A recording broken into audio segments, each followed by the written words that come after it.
So let's head on over and have a look through all the bits that we're going to be using as part of the setup. Now this will be a full little build series like we did on the other one, showing all of these bits and pieces put together and how they all work and what sort of that final result is. Hopefully it's what I've got in my head, so we'll see. To power the whole thing, we are using an eco-worthy lithium 100 amp hour battery. So we have downsized a little bit from the previous one, but this thing is gonna work an absolute treat. It is from eco-worthy. I've been testing this thing, and the depth of discharge tests that I've been doing so far have been coming up absolute treat. It's been coming up slightly over. You'll see those test results in a future video. This is their 100 amp hour lithium, and it has a discharge rate of 1C or 100 amps. So that's going to be perfect because it's going to enable us to, from an inverter point of view, 100 amps in draw at 12.8 volts is about 1280 is sort of your max that you could be using from an inverter. So that's perfect for us. As far as the specs and everything goes, you can see that guy there in the middle, pretty sort of standard stuff. Maximum charge rate is 80, which is awesome, and 100 for our discharge current, like we said there before. Everything else pretty standard, only weighs 10 kilos as well, so it's not too crazy, and our little box is going to be more than capable of handling that. So really looking forward to getting some good use out of the eco-worthy. Now moving right along to our next part, and that is an ad. We didn't have this on our last build. This is a RENOGY 1000 watt inverter. Now AC power was something that I wanted to add in here. I'm not the kind of guy that has a zillion amp hour battery bank and runs induction cooking and all that sort of stuff like some other YouTube channels. And to be honest though, if that is you, then happy days. You know, power to you. If that's what floats your boat, go for it. For me though, that's not something that I need. So 1000 is going to be more than enough. It's going to work perfectly with our eco-worthy battery, being that thing is 100 amp draw. So that's perfect. I just wanted something. I had a couple of times where I had a charger for the laptop for footage and that sort of stuff, for example, that I didn't have the DC, I didn't have a DC equivalent, so I needed some AC. So it'll probably be a light use, but I wanted to add that to this setup, so pretty stoked to have that in there. Now what I wanted to have though, being that everything's all stored hidden behind down the back there in the back of the box here, so I wanted to be able to remote switch it. That's one of the cool things that the RENOGY comes with, is that remote switch on and off. Now of course I need some way to plug stuff in, because I can't be running down into the box because I'm not going to be able to access it. And that's where I've been researching the heck out of it, and I found one of these. This is from MP Solutions, and the beauty of this is basically a pop-up power board, but it's waterproofed on the top. And these are the little handles. You sort of just would pull up on that once this is secured. You can see the little lock ring there. That would then pop this up and expose your actual power points. So that is really cool. The best thing about it is I don't need any sort of fancy wiring or anything. It literally just plugs in like a normal wall socket to our inverter. That's going to be cool to have sort of remote power, be able to pop that up, plug it in. Oh,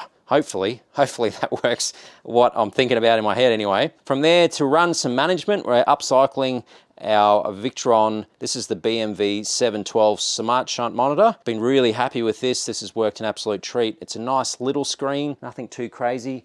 That's going to kind of sit on here on the side, probably up the top there, so it's nice and easily accessible. But the cool thing about this is it's all via your app. You can see what's going on, you can control the whole thing. Big 500 amp shunt, and the cool thing with it as well, you've got a temperature probe, so you know what temperature is going to be going on inside your box there. And why that then is cool is because this guy can also run a relay, and the relay can then run a fan. So I've had that set up in the other box where this guy will flick on the fan once I've had it set to 40 degrees in our old box. So particularly when the compressor's running and things are warming up with the BCDC, etc., the fan will auto flick on as soon as it hits 40 degrees, drawing in that cool air through the vents and keeping everything all nice and hunky-dory. So definitely using this guy again. Now to get all of our switches and everything, I wanted to really simplify. Now in the past, you would have seen wiring wise, I was using your standard little fuse blocks and that kind of thing. You could see the leftover bits of wiring mess that's in here, and these worked really well. Don't get me wrong, they will do the job.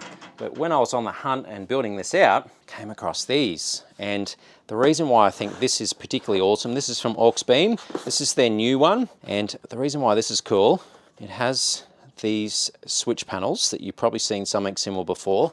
That guy is then going to sit on our front panel somewhere, probably somewhere here-ish, I guess, probably below our VICTRON unit. It gives you then 8 switches that enables you to turn on things like roof rack lights. We'll be able to turn on other lights around the place. Our air compressor, our water pump, all of that kind of thing, all via the one switch. And then you've got that master on and off as well. Now that's pretty cool, and there's a few others like that, but where this is awesome, it's fully Bluetoothable. So you can do all of that from your app. The other thing that's pretty cool that I'm looking forward to having a play with, and what I'm keen to simplify, is this guy. So if we pull this out, the beauty of this guy is we have a fully waterproofed relay and fuse panel. So we only need pos negative on our sides here, and then you've got all of your relays built in. We've got some 5s, 10s, 20s, and 30 amp relays that are fused all in the one panel. So rather than having to run wires left, right, and center to different relays and different fuses and all that stuff, you literally just go accessory, accessory, done, and everything then is controlled by a front panel. So that's going to make life a whole lot easier. Then moving across to our compressor side of things, we're going to upcycle our TGM vehicle mount compressor. This is their Pro Series.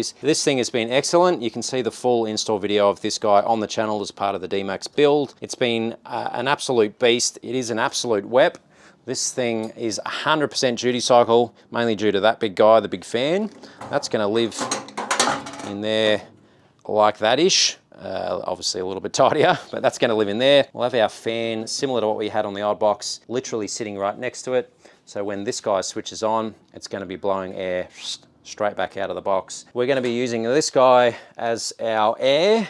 It's really cool to have onboard air. You never have to get all the way up the beach, letting your tires down and go, I forgot my compressor. I'm going to have to do the 2k an hour drive to the local servo and try and wait in line to fill up my tires. So awesome that you always have a compressor built in. We're going to be using this guy again.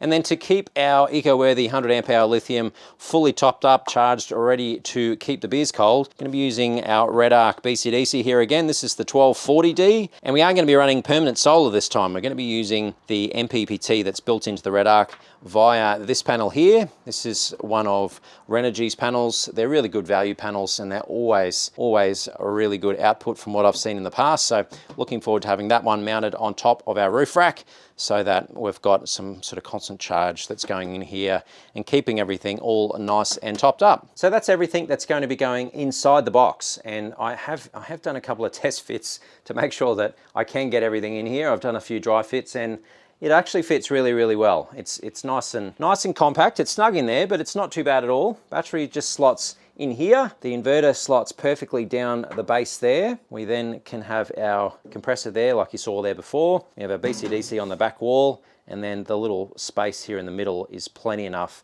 to sit our aux beam little relay box there in the middle. So that all works fairly well. As far as everything else, we will be using our Supernova work lights here as well. Yeah, there will be a bit of a separate video on these that you'll see upcoming. These are their scene lights, and they're a perfect work light. They're all stainless in true Supernova fashion, IP69, lifetime warranty, all of that good stuff. These are going to be going off the sides of both sides of our roof rack, and then one at the back. So perfect that we'll be able to switch everything directly off our aux beam switch panel here. We're able to go left side, right side, rear, that kind of jazz. And these will give that really nice lighting around the back of the dmax when we're in camp. So we're going to be installing those on the rack there as well. But there you go. That's about everything. I think there's nothing really left in the old box. So I feel like I've got everything. But let me know what you think. Have I missed anything? Is there anything that you reckon I should be adding or shouldn't be adding? I don't know, let me know in the comments down below. From here, the next video is going to start the process of adding everything in. To start with, we're going to be installing our aux beam setup here as well as our eco-worthy battery. We're going to be getting all those installed, and then step by step we'll add in each of our components. So stick around for those videos. They're going to be coming to the channel very shortly, and I'll make sure I link those in the video description of this one, so that as they come out, you'll be able to check them out and follow along with the 12-volt setup. And if you are interested in the STORMOD solution that I've been building out here and think that something like that may suit your setup, or it might be what you're after, head on over to the website, to VideoShowMeHow.com. There'll be a separate section there that you can register your interest. The next video will be out very soon of us starting to fill up our box here and starting to get all of this cool stuff installed in there so that we can get this thing built and underway. Of course, thank you to the patrons of Video Show Me How. An absolute bunch of legends. Thanks very much, guys. But other than that, guys, as always, I hope that you have an amazing day, and I will see you in the next video. Cheers, guys.